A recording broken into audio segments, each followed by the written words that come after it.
color block-in. So we will start painting, but before we do that, we always look at reference material. So I made a reference folder in our Blender Udemy folder. Let's open it up, and as you can see, I added some pictures I took on holidays. You can always Google as well, of course. That's maybe an easier way, but I can't show you things from Google now because it has to do with rights and, well, I'll get in all sorts of legal trouble, so I won't do that. I can only show you some of the pictures I took myself. So let's start with having a look at our new sketch. So this is the sketch for this section. In the end, we will have a 3D model looking something like this. Bricks on the bottom, wood, and tiles here. We probably change the color of the bricks a little bit. We'll make it a little bit more yellow. So that's the sketch. And then let's have a look at the holiday pictures. Limestone bricks from a castle. Bricks, cement here, so it covers up some of the bricks. That's really nice. Plants hanging out there. And let's look on. Some plants here. A close-up of limestone. Another close-up of limestone. You can always use it to make a good texture. An arch, a stairway. Some nice plants and white arches. As you can see, here is some wood. Tiles, we may need that for the roof of our well. Then here we have bricks again in different colors. A pet shop here. These are more like stones instead of bricks. So building made of stones, flints. A wall made of stones with a nice cement top. Maybe we can use that for our well, that's very nice. Here you see a newer part built on old foundations probably. So this is an old castle and a newer castle built on top of it. You see that a lot in Europe. A nice wall where you hardly can see any bricks anymore because of all the cement pasted over it, all the stucco, what is it? This is nice things on top of the bricks. And this is very close to the sea, so you can see that the cement or whatever was on top of this is all eaten away by the salty air. Very nice, I think. Here as well, some plants in there as well. I will attach a PDF with all the wall pictures to this lecture, so you can have a look at them if you want to. And I recommend do a Google search for bricks and walls, or old bricks, old walls, stuff like that as well. So you can have a good look at what your wall might look like. Okay, we are back in Blender, and if you haven't opened it yet, please open the latest version of your well model. So this lecture is called Color Block-in. And color block-in means that you give every part of your model its base color. So you don't go into any details yet. The first thing we need is a new texture, because the old one is obsolete. So click New, and let's name it T for texture underscore well underscore BC for base color. Leave the width and height for what it is. Black is okay, and turn alpha off. Hit OK. Now you can see we have a new texture. Hit Home to see the complete texture. Now go to Texture Paint, so the layout Texture Paint here. And hey, what happened? We still have the old texture on a new model. So we have to go to Shading. And we have to change the texture in our shader. And we are still looking at the world shader here, but we are not working with the world, but we are working with an object. So we put it an object here. And then we can have a look at this shader. We have the material output here, Principled.pdf, and we have the wrong texture here now. And let's have a look at that texture. And indeed, the wrong texture. So let's change this texture to the new one, the T underscore well underscore BC. Let's make this a little bit bigger so you can see it. Let's load it in this slot here as well. Well, you don't need that, but it's just for good measure. Home. Let's go back to Texture Paint. Hit Home here again if needed. And if you want, you can hit N to show the toolbar here in this panel. Or you can just look at this tab here in the Properties panel. And the Unified button is now here. That's different than in 2.79, versions before 2.80. And what it does, when I click on it, the color changes. It shouldn't do that, but let's put it back in green and turn it on. And again, it color changes. Let's put it back in green. And now when I go to fill, it has the same color. And turn this off. The brush is green. And the bucket is red, so it has its own color. So when it's on, the color stays the same for every tool. When it's off, every tool can have its own color. The option is there in other tools as well, like radius and strength. For color, I like to have the unified button on because I like to have the color the same for both the brush and the fill tool. Most of the times. And although there is no asterisk here because it's a new texture, it still isn't saved yet, so hit save. And go to your textures folder in your Blender folder.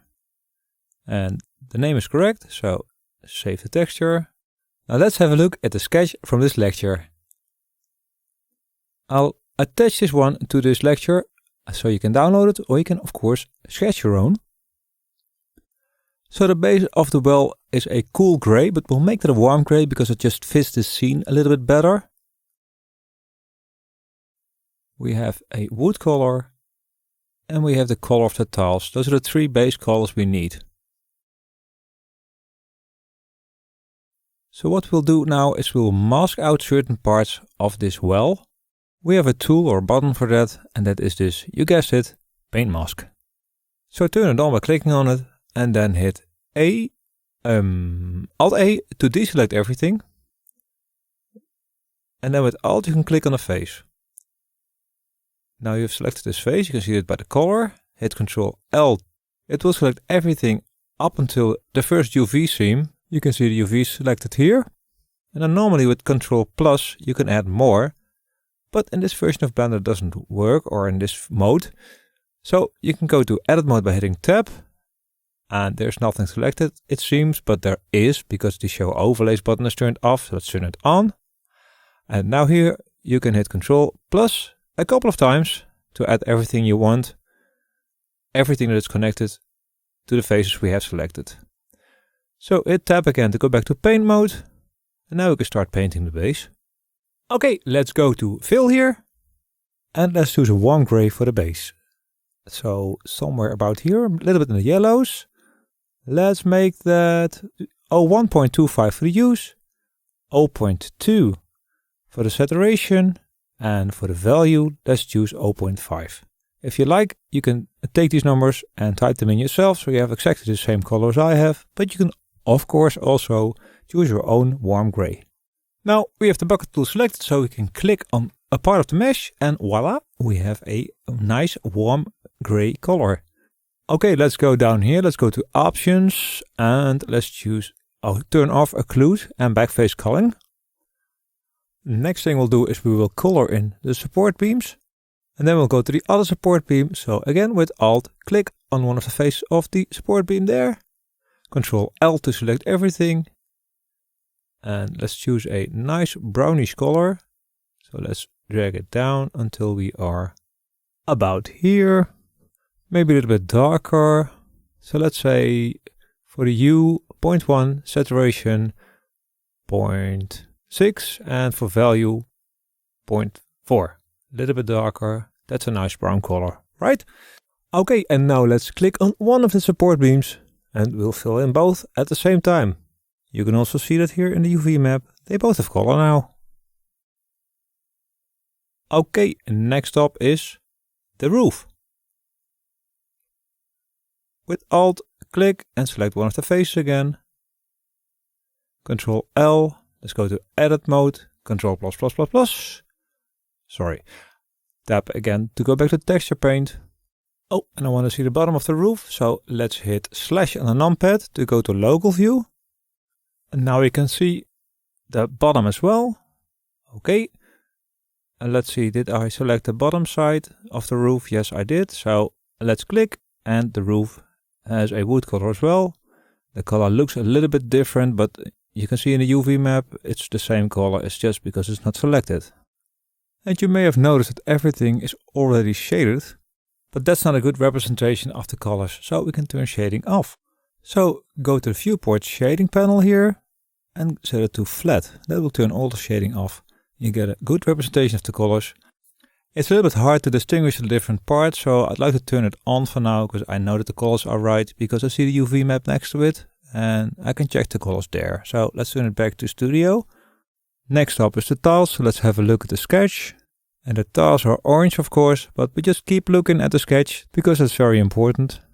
Now for the colors, the primary color is brown and the secondary is black.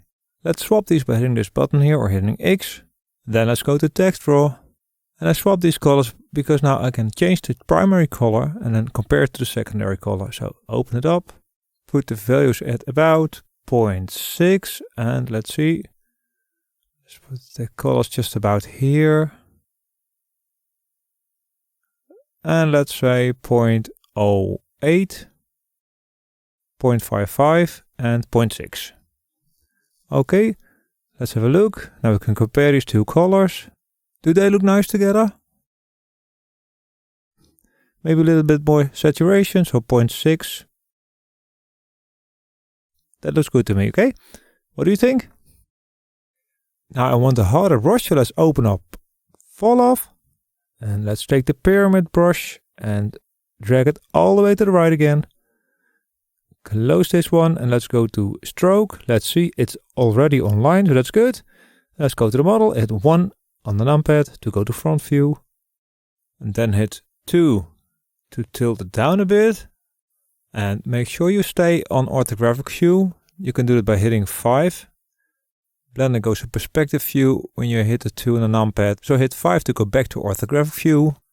Then make your brush a little bit bigger with the right bracket keys. And then we'll draw a line here. We're staying close to the edge here. And let's not hit it, or at least let's try not to hit it. Something like this, eyeball it a bit. It doesn't matter if you're off a little bit, that's not such a problem. Same goes for the other side here. There we go. Then we have something like this. That looks pretty good. Let's go to our canvas here with Control Space. Let's focus on it. And you can see we made some tiny mistakes here, so we can fix that. So at the moment our primary color is a light brown color, but we want to use a dark brown color to fix this. So what you can do is we can hit X to change the colors, and then we can just draw a line here and fix these small mistakes. Let's zoom in a bit and let's do it a little bit better here as well. And then here, let's drag it up until here, and here as well. Edge it a little bit off, a little correction. No problem making mistakes. We can fix stuff, so don't worry about that. And next we can fix the inner part of the roof, because we made some lighter parts there as well that we don't need, because we want it all to be dark. So we can just hit X again and use the fill tool. Oh, sorry, that's the wrong color. Let's hit X again and click on it again. And see, the inside is now fixed. It's the same color. It has some reflection, but there you can see it has the good color, the correct color. So let's fill in these parts here. Let's hit X. Yes, X again this time. And fill in these parts. Oh, there's a little mistake. That's because I made an edge here and it's just coming over this barrier here. So let's make a new barrier. Draw something in like this. Doesn't really matter. Just block it off and fill it in again. And let's have a good look. Well, yes, that looks good to me. Okay, and to conclude, when we look at the options here, let's scroll. Oh, where are my paintbrush options? Oh, I see. I am not on texture paint anymore for some strange reason. Doesn't matter. Now go to options and scroll all the way down to options. We have a option named bleed. It's on 2 pixels by default. And what that does is when you're painting on your model, it adds a small edge here over the UV map. And that prevents it from having small gaps here on the model. Most of the times it's not a problem in this version of Blender because it's on 0 pixels by default.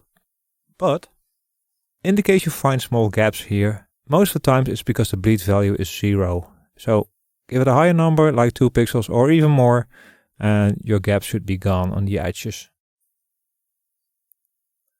Last thing to do is turn on occlude and backface culling again, because else we'll start painting through the model when we don't want to.